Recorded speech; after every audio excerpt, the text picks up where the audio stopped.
स्त्री का सच्चा घर। इस कहानी को सुनने के बाद शायद आप अपने आंसू नहीं रोक पाएंगे। सारा दिन घर में पड़ी रहती हो, एक काम ढंग से नहीं करना चाहती। तुम्हें कितनी बार बताया है, मेरे तैयार होने से पहले मेरा नाश्ता तैयार हो जाना चाहिए। शादी के 27 साल बाद भी मुझे क्यों बार बार एक ही बात बतानी पड़ती है?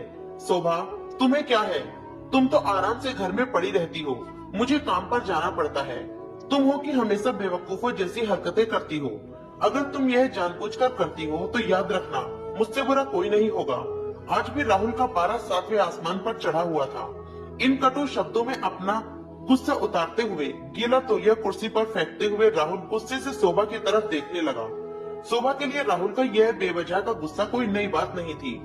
वह महीने में 3-4 बार ऐसे ही शोभा पर बरस पड़ता था।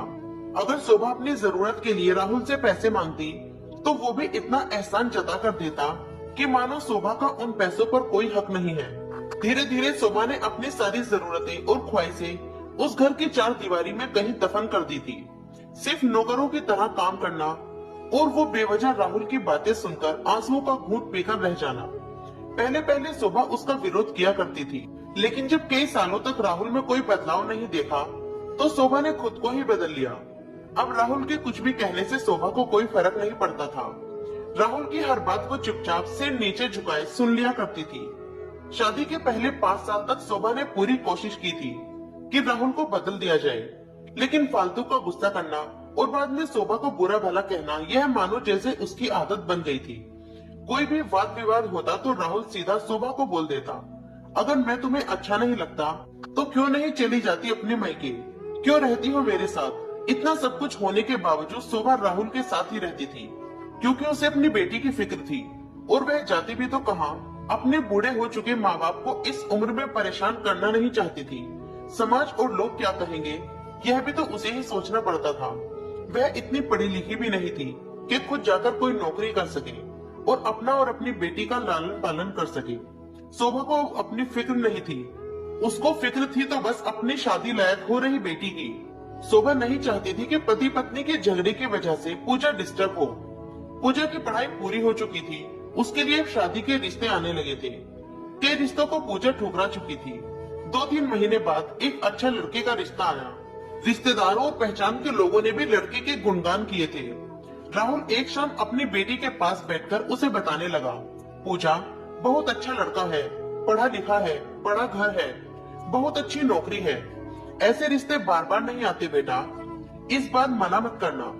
पूजा अपने पिता से ज्यादा बात नहीं करती थी, शायद डरती थी या शायद नफरत करती थी, लेकिन आज वो अपनी पूरी हिम्मत इकट्ठा करके बोली, मुझे अभी शादी नहीं करनी है पापा, मैं नौकरी करना चाहती हूँ, खुद अपने पैरों पर खड़ी होना चाहती हूँ, मैं आत्मनिर्भर बनना चाहती हूँ। हाँ तो इसमें क्या बड़ी बात है, मैंने लड़के से बात की है, वह तुम्हें किसी बात के लिए नहीं रोकेगा, तुम शादी के बाद भी नौकरी कर सकती हो, वह तुम्हें नौकरी के लिए परमिशन दे देगा।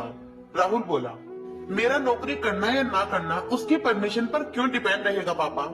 पूजा ने पूछा, मैं कह रहा हूँ ना, तुम्हें किसी भी चीज की कमी नहीं होगी वहाँ। ऐसे रिश्ते बार बार नहीं आते, इसे ठुकरा मत, बहुत खुश रहोगी तुम वहाँ। राहुल बोला, पापा क्या मैं उतनी ही खुश रहूंगी जितनी मम्मी इस घर में खुश है? पूजा ने तंज कसते हुए कहा, आज तुम्हारी जुबान कुछ ज्यादा ही चल रही है। राहुल गुस्से से आंखें बड़ी करते हुए बोला, पापा मुझे शादी ही नहीं करनी है, क्योंकि शादी के बाद अगर वह लड़का आपके जैसा निकला तो मैं क्या करूंगी? मुझे आपके जैसा जीवन साथी नहीं चाहिए जो बिना बात के मुझ पर हमेशा चिल्लाए। मुझे कभी भी अपनी पसंद का लेना हो तो 10 बार सोचना पड़े, कहीं वह नाराज न हो जाए। मेरी तबीयत कैसी भी हो उसे परवाह न हो, रोटी थोड़ी सी मोटी बन जाए तो घर सर पर उठा ले, उसकी चेकबुक ना मिले तो भी मेरा ही दोस्त निकले, और हर छोटी मोटी बात पर वह मुझे मैके जाने के लिए कहे।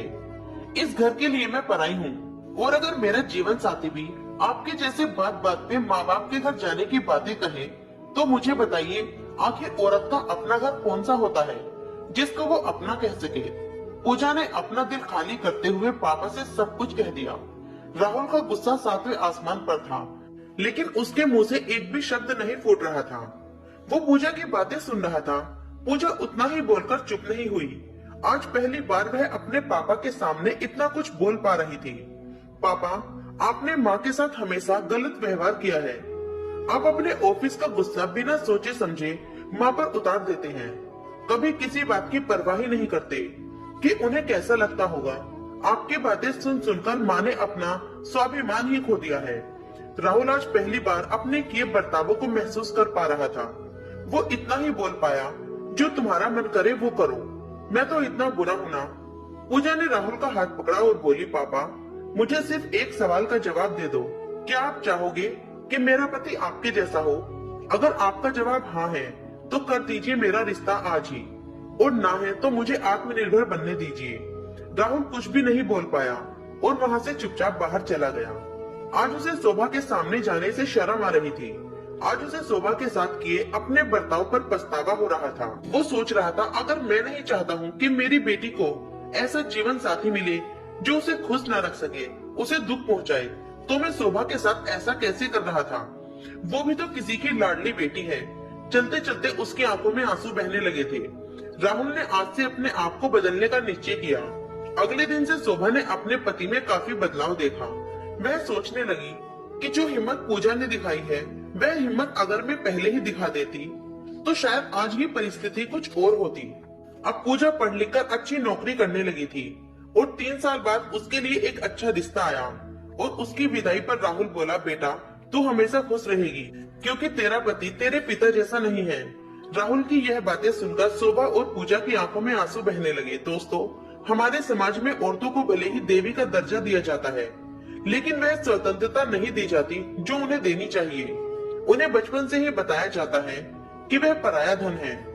स्कूल से आने में देर हो जाए तो पिटाई मिलती है, मोबाइल पर बातें करते हुए देखा जाए या खिड़की से झांकते हुए देखा जाए तो शक किया जाता है। माँ बाप का घर तुम्हारा नहीं है, पति का घर ही तुम्हारा है। जीवन भर यह बातें बता बताकर उन्हें ससुराल भेज दिया जाता है और एक दिन किसी छोटी मोटी झगड़े में ससुराल वालों से उन्हें सुनना पड़ता है कि इस घर को छोड़ दो और मैके चली जाओ। अब आप ही बताओ दोस्तों, ऐसी स्त्री का सच्चा घर कौन सा है? आखिरकार वह किस घर को अपना घर कहे? दोस्तों, उम्मीद है यह कहानी आपके दिल को छू गई होगी। अगर यह कहानी आपको पसंद आई हो तो वीडियो को लाइक करें और हमारे चैनल पर अगर पहली बार आए हो तो दोस्तों हमारे चैनल को सब्सक्राइब करना ना भूलें। कहानी पूरी देखने के लिए धन्यवाद।